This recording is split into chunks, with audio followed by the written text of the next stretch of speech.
Okay, so today I'm doing my weekly vlog covering everything that's been going on from the 19th of October through to the 26th of October 2024.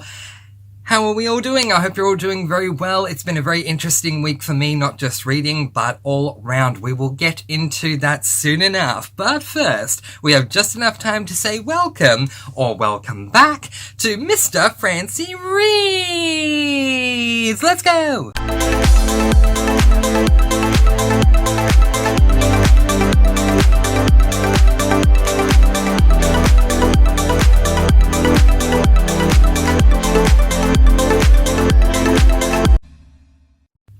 Yes, hello and welcome or welcome back to Mr. Francy Reads, and for those of you who have missed the old introduction, thank you so much for letting me know. I have missed it myself. Oh my gosh, I've missed those moments of, welcome back to Mr. Francy Reads. I love that video. I'll just keep this very brief, but I love that intro video so much. I made it a number of years ago. I wanted to make something that in a very quick way kind of shows who I am, and I'm someone who's very reactive when it comes to reading. I am someone who loves to spread sparkling positive energy, and that intro just works so well that I don't want to get rid of it. I know it says welcome to Mr. Francy Reads. I know the channel is Mr. Francy, but who cares? The intro is just that good. We're going to jump right into reading, and as per usual, that will be followed up by a personal life update, and then followed up by any viewing, TV, movies, games, whatever it is. Yeah. Alright, so let's jump right in. Last we spoke, I was reading a book, and to save myself in editing, I will grab the book. Alright, gotta love saving time in editing. Last time we spoke, I was reading this book, Vanishing Vacationers by Hope Callahan. This is book number, I think, 5? Yes, it is.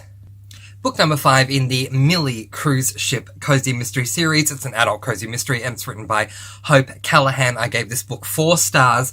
I love this series, and you know what, y'all? I highly recommend this series. I should do a video on cozy mystery series that I recommend, and of course, more importantly, the reasons why I recommend them. But the reason why I recommend the cruise ship mystery series, or Millie cruise ship mystery series anyway, is because not only do we follow this octogenarian, but we follow an octogenarian who is a cruise ship director's assistant. She applied for the job just for a laugh. Her husband had passed, her kids had all moved out of home, and she just thought, haha, this is funny, let's apply for this, and then she got the job. But what I love so much about every single book I've read so far in this series is the cozy side. Because we're on a cruise ship, we get to go and see all the different parts of the cruise ship, and all the entertainment things that go on, like such as the theater room, the singing, the karaoke room, the cooking room. We even get to go behind the scenes, like for example to the kitchen, because Millie works there and stuff like that. Oh my gosh, I enjoy each and every moment that I get to spend on this cruise. But yeah, let me take you through the premise of this one.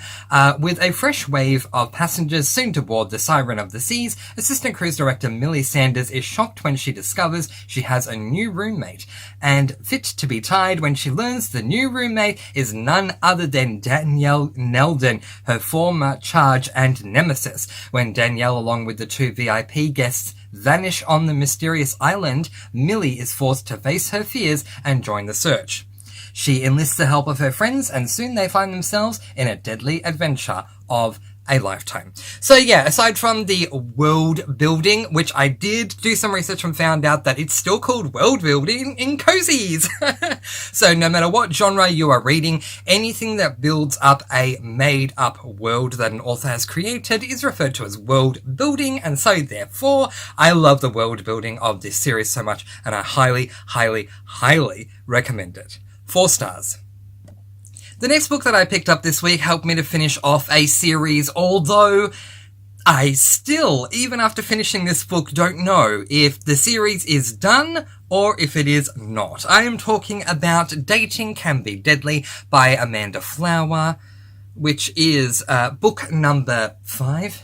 Yes, book number 5 in the Amish Matchmaker series. So yeah, currently this is the last book that's out in this series, and it was published a number of years ago, but that doesn't necessarily mean that the series is finished. I have asked around. I've asked readers, I've asked specifically cozy readers, Amanda Flower fans, and no one seems to know if the series is done or not. So I ended up reaching out to Amanda Flower.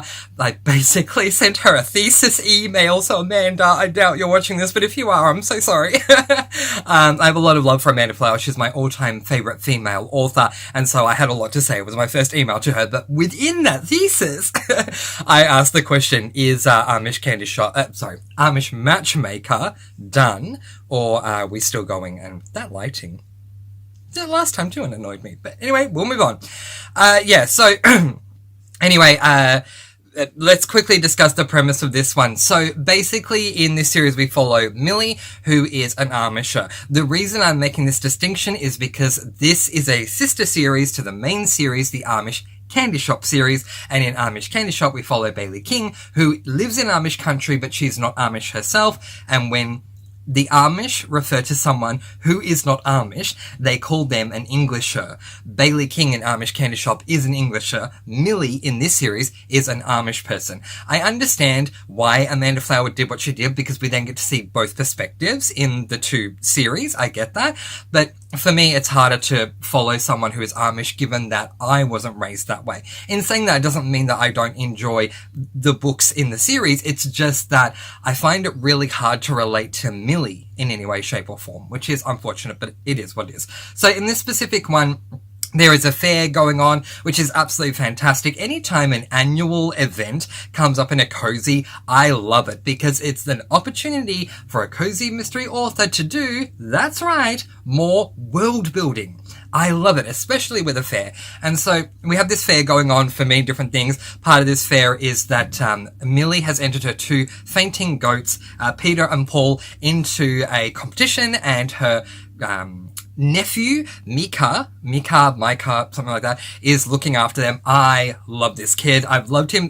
Book 2 in this series is my highest rated book, and the reason for that is because Micah, the nephew, is predominantly featured in book 2. And I just, love every moment that Millie spends with this nephew that I'm just going to call Micah, because otherwise I'm going to keep saying Micah, with Micah. So Micah's here. He's looking after the goats, which is absolutely fine. Millie has created this wonderful quilt that she's entered into the competition, and everything seems to be going really, really well.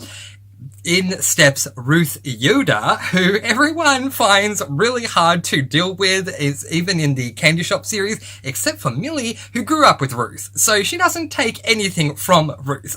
But in comes Ruth Yoda with her quilt. She never registered it, and so it can't be part of the fair. And obviously Ruth is not happy about that. The following morning, everyone finds out that someone has wound up dead. And now, Millie and her dear friend Lois, who is an Englisher, love Lois, are now going to try and solve this murder.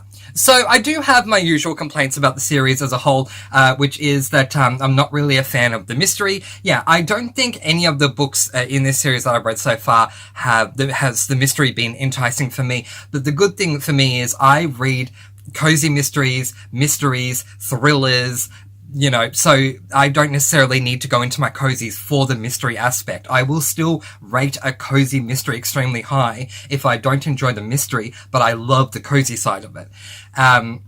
But yeah, I just haven't been a fan of the mysteries in this series, and that was the same in this book. As I mentioned earlier, it's tough for me to relate to Millie because she is an Amisher. But aside from the usual, I did enjoy this book. I love, as I say, anything annual, in this case like fairs, when they happen in cozies.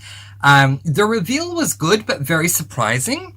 The ending sealed the 4-star rating for me. If this is the end, Amanda Flower ended the series well. If not, then I'm genuinely looking forward to book 6. And what can I tell you without giving away any spoilers? But if you have read the book, you'll know what I'm referring to. Something really significant happens right at the end of this book. After the mystery is solved, happens. Now, it's not something bad, it's something good.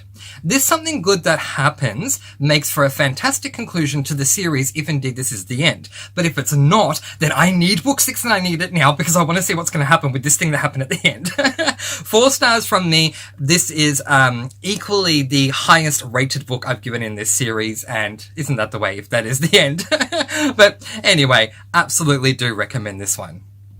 And the third book that I picked up this week was this book, which is Questions, Quarrels, and Quandaries by Tonya Kappas. Oh gosh, you gotta love the glare, right? I mean, they're glossy, and I love that, but This is book number 32 out of 37. There were 36. There's now 37 books available in this series. I'm buddy reading this series with my dear friend Jane over at our at the Discord server, and it's been a whole lot of fun.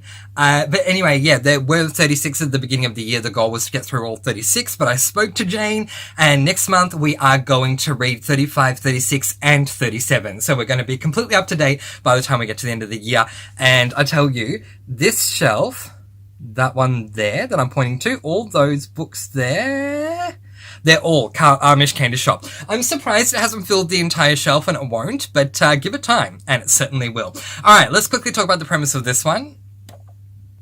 So in this particular one, quickly, the premise of the series as a whole is that we follow Mae West. To cut a long story short, Mae West, due to a set of unfortunate circumstances, ends up with a caravan park called Happy Trails. It's a very run-down park, and she does everything she can to not only make it look more appetizing, but to try and make the business more of a success than it was, because it was on its last legs when she first arrived. Now knowing that, Millie, I'm getting confused. Mae works with a Dottie Swaggart at the campground, and they have friends that they meet up with at the laundry club, hence their name is the Laundry Club Ladies, and the Laundry Club Ladies come together as amateur sleuths to solve different crimes.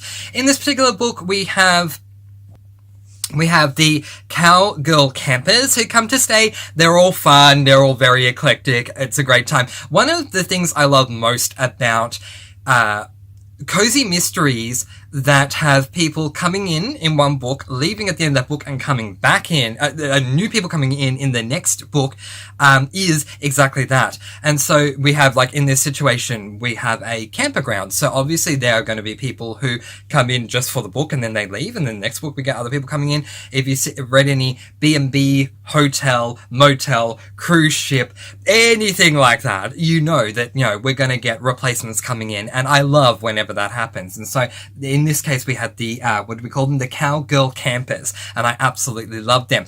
But the book opens up with Dottie Swaggart talking to Mae West about this amazing bargain that she's going to get because she's got an alert on her phone. I love it. Dottie is this old lady, and she's an old lady who doesn't take from anyone. You know the word I'm trying to say. She's like, well, Mae, there's some deals and we're going to go and get them and all this. So anyway, they go down to this place to get to find a deal. And Dottie ends up buying a lawn chair. That lawn chair ends up leading to the mystery. The reason why the Cowgirl Campers are coming down is because they want to go bargain hunting. So, one of the ladies from the Laundry Club service goes to church. She has a church bus, and they're going to take everyone around to all these different bargain hunting places. And I just really had a blast with the book. I don't think it was fantastic. I don't think it was anything that made me go, oh my gosh, this is the best book ever. But in saying that, I had a fun time. It's the definition of cozy for me. I just really enjoyed myself. I was moving nicely through the book. It was, quite a fun experience. So there you go. I have to say, though, the moments with Hank and Mae in this particular book were fantastic. I can't wait for the next one. If you know, you know. And if you don't, read the series because it's good. Love Dottie being her effervescent self as always. And just really, really, really enjoyed it and can't wait to get on to the next one. So I gave this particular one 4 stars. Which I just realised I gave all the books I read this week 4 stars. So talk about synchronicity. Alright, life update time. Nothing bad to say at this point, but I will say that I have started doing this thing, so I'm still on Facebook, for those of you who are. Yay. It is still running, so I guess that's something. But yeah, anyway, I don't have a lot of social media, so that's why I point that out. I am on Facebook, I am obviously on YouTube, I'm on Discord, and that's about it. I mean, don't ask me about Snapchat, Instagram, anything like that. That just puts me through a tailspin. It's just not my cup of tea.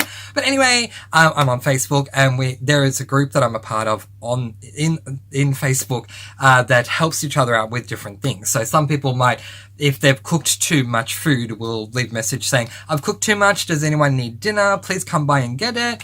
Other people might go out of their way to buy food and, just give it away to people. It's really, really a great way, not only for people to get involved in their community and help each other out, but I've always loved helping people, and there is something that I very much love when it comes to helping people, and that is the gift of giving. I love giving things to people and seeing their reaction. It does so much for me. So I decided, I have so many freaking books, as you all know, and if I can light up someone's life by giving them a free book, I absolutely will. So I've started this thing where I put up a post saying I have many, many books. If you have genres or age ratings that you like, let me know, and if we come up with a book that I have that you like, come and get it. And I think I've given away a total of 15 books this week, which I'm really, really happy about. And it just put a smile on all those people's faces. Yeah, it's just so lovely, especially when you have people that come to collect these books from you that, for me, I've always believed in unhauling anyway, to give books a second chance at life. So if I can give a book that I didn't like, especially to someone, and they love it, yay, the book got that second chance.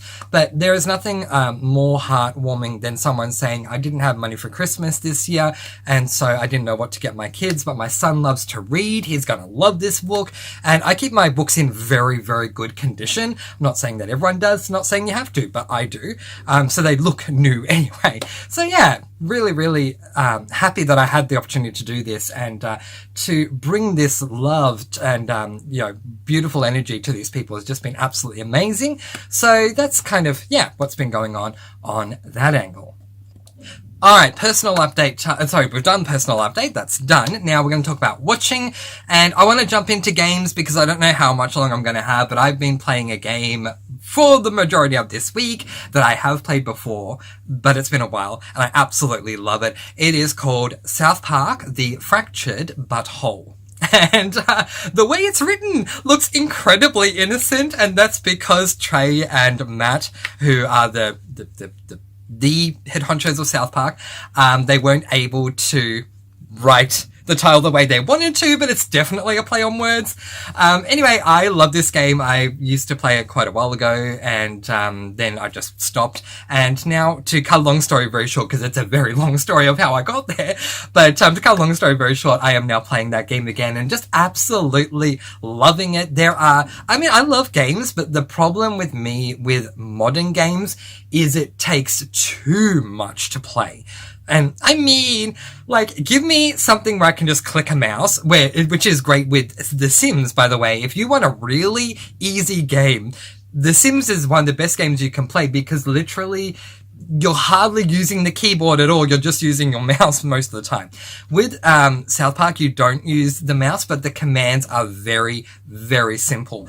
But with more modern games, I found it to be incredibly ridiculously complicated. I've watched people play these modern games and they have their mouse going and the keyboard's going at the same time. No, I want to play a game to relax and enjoy. I don't want to play a game to go, oh my goodness, am I clicking the right clicker while I'm pressing? No. So any type of game that involves using the mouse and the keyboard at the same time is out for me. But in this case with South Park, you don't use the mouse, you use the keyboard. And it is very, very, very simple, which works for me. Plus it's an RPG, a role-playing game. And what I love about the role-playing of this South Park game is that I've watched South Park practically since it first came out. And I'm up to date. I've seen every single episode. Every episode, every film-length episode. I've seen anything and everything to do with South Park. I even very recently watched that documentary on Casa Bonita that Matt and Trey did, now that they've taken over and reopened Casa Bonita, and really enjoyed that. My reason for saying this is because I love with this RPG game that I get to walk around. There is no time limit. No one's going to say, you can't walk around. You must do this, this, this, and this order. I love that I can just walk around with the lovely map, they give you a map and you can go to everyone's houses, and I don't know why I'm thinking Wendy, but you can go to Wendy's house and Cartman's house, Kyle, Stam, Butters, and you can also go and see all the different places you can go to, like the school, the church, there's a photo dojo, which I never knew about, but anyway, and all these different things. Anyway, really, really, really enjoying playing that game. And there's different things you can do, like there's your main quests and your side quests. And last night, for example, I did a side quest just because it was just a really nice, fun, easy side quest that had me walking around the town. And yeah, so really, really, if it brings a smile to my face, then yay. I think the biggest problem I have with games is I don't play them often. So when I do, I can get easily distracted, and the next thing I know, like 10, 12 hours can go by and I didn't know. So I gotta keep an eye on my phone or a time thing. I need to, have the time nearby so I can go, okay, what time is it? Okay, I really should go to bed. But anyway, aside from that, let's talk watching. I told you all in my latest vlog that I'm not watching what I was. I'm not doing the whole Buffy 7th Heaven thing anymore. At the moment, I'm watching Drop Dead Diva. I love that show. I've seen every episode many, many times, but it's so positive and upbeat, and I love that about the show. Brooke Elliott plays Jane. For those of you who don't know, Drop Dead Diva revolves around this woman, Deb, who is a very skinny, blonde-haired, blue-eyed model who is going to audition for The Price is Right in the pilot episode. She ends up smashing into a fruit truck, and she dies. Simultaneously, at the same time, a plus-sized lawyer by the name of Jane Bingham is shot. So they both go up to heaven. I don't think they actually say heaven, but you know what I mean. They go up, and Deb is not happy. She does not accept that she is dead, and she wants to go back to Earth. So while she's talking to her guardian angel, whose name is Fred, she sees that on the keyboard, because he's typing on his computer, that there is a return button. And she goes, how do I return to Earth? Oh, the return button. She gets him to turn around, and then she presses the return button and goes back to Earth. But what she did not count on was that, yes, Deb is back on Earth. Deb is alive, but she's alive in the body of the plus-sized lawyer. But as a pro, she has the plus-sized lawyer's brilliant mind. With that plus-sized lawyer's brilliant mind and Deb's amazingly positive attitude, all I need to say from here is, if you love Legally Blonde, you will love this show. I feel like this show took inspiration from Legally Blonde. It is different to Legally Blonde, but I feel like they, in a way, molded Jane around Elle Woods, because Jane is just as positive as Elle Woods. But anyway, loving rewatching for the umpteenth time, Drop Dead Diva, and I'll see what comes up next when I finish that. I've still got like 2 seasons to get through, so I'm sure I'll still be watching by the time we check in, but I guess that's the good thing about not really scheduling my TV and what I'm going to watch anymore these days. You never know. I may be watching something else. RuPaul's Drag Race Global, I believe, has finished, but I have not seen the last episode yet, so I can't give you my comment on that. But that's it. That is my weekly update. I hope you've been having an amazing October so far. Not long till November. Keep an eye out. My TBR for November is not too far away at all. But in the meantime, I'm going to let you all go with peace, blessings, and so much love. Please do be kind and love one another, and spread your sparkling energy all throughout the world. And until next time, happy reading. Bye, everyone!